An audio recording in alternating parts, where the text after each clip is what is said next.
नमस्कार। आजिर village food YouTube channel को समस्त को पुणी स्वागत। तेबे चलतु आजिर रेसिपी रे तैयारी करबा देसी कंकड़ा और आलू झोल तरकारी।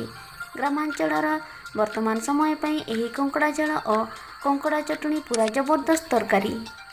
चलतु एठारे मु 5टी कंकड़ा को भल भाव सफा कर नहीं आउ गोड़ सबू को हल्का हल्का छेंची नहीं।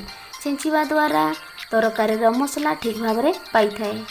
तरकारी पाई मु नेउछि अदा छोट छोट पीस 3 खंड, छड़ा रसुण 10-12 पीस, लवंग 2 खंड, दालचीनी 2 खंड एवं गोटे मीडियम साइज पियाज को छोट छोट कर काटी नेछि एवं 3 खंड आलू सिझा या को मु छोट मीडियम साइज रे चोपा छोड़े काटी नेछि।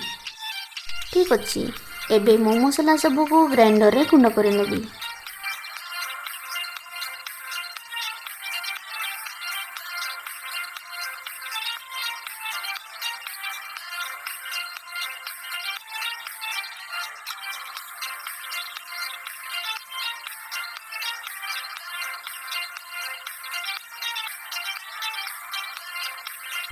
ग्राइंडर पर गोटे प्लेट रे रखी नेबा।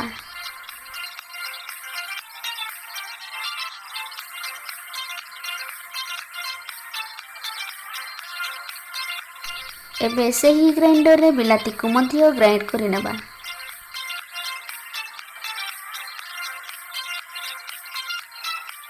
या को मध्य गोटे प्लेट रे काढी नेबा।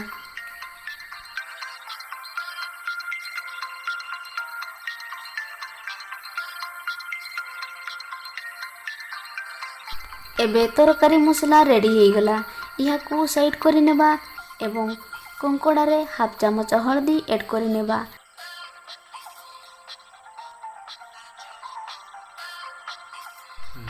स्वाद अनुसार लुण देबा एवं हाथ रे भलरे मिसई नेबा।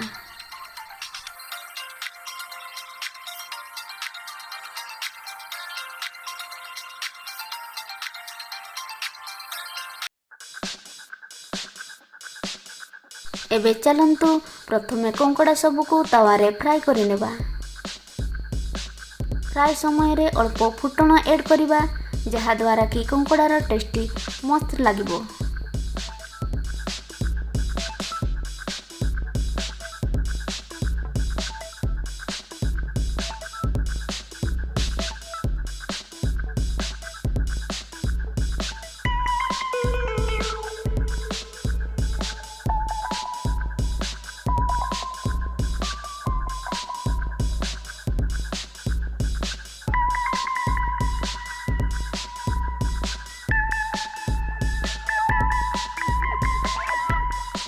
कंकड़ा सबू एबे फ्राई हो गलानी।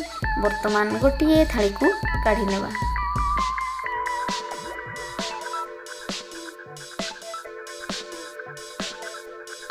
एबे तरकारी पई तेल देबा 25 ग्राम पाखापाखी। तेल गरम हो गलानी। वर्तमान दालचीनी 2 खंड पकेबी, तेजपत्र 2 खंड और 2टी सुखला लंका या को भल भाव में भाजी नेबा। एबे होई गलानी। वर्तमान गुंड करिथिबा मसला पकेइबा एवं इहा को मध्य भल भाव में भाजीबा।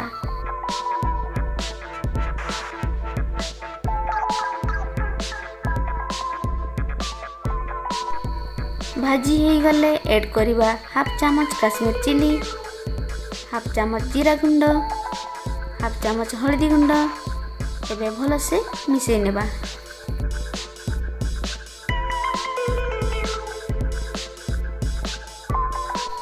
मसला कषिबा पई अल्प पानी ऐड करबा एवं सबू को भल से मिसईबा परे किछि समय फुटिबा पई छाड़िबा।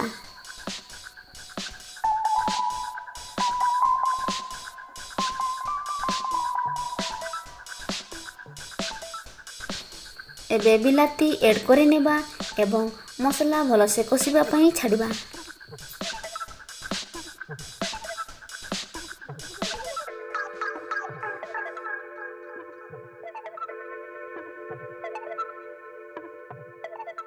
वर्तमान मसला हो गलानी।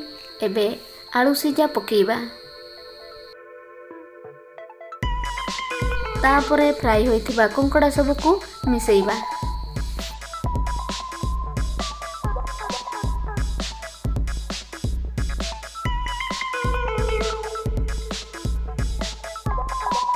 स्वाद अनुसार लुण मिसेइबा एवं सबुको मसला सहित भल भाव मिसई देबा परे किछि समय ढांकी देबा।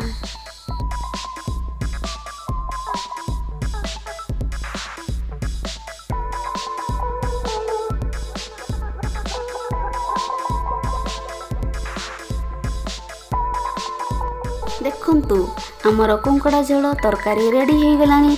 यहाकू आपण माने गरम भात सहित खाई पारिबे। बढ़िया टेस्टी लागिबो ही लागिबो। तेबे आजिर वीडियो आपण मानकू किपरि लागिला कमेंट बॉक्स रे कमेंट करी जणैबे एवं वीडियो को लाइक करिवे और अन्य सांगसाथी मानकू शेयर करिवे। आउ वर्तमान पर्यंत जदि मो चैनल को सब्सक्राइब करि नाहंती तेबे वीडियो शेष रे आसुथिबा मोर फोटो उपरे टच करि दियंतु। इहा द्वारा आपण माने मोर नुआ नुआ वीडियो देखिबार सुजोग पाई परिबे। तेबे आजि पई विदाय दियंतु। नमस्कार।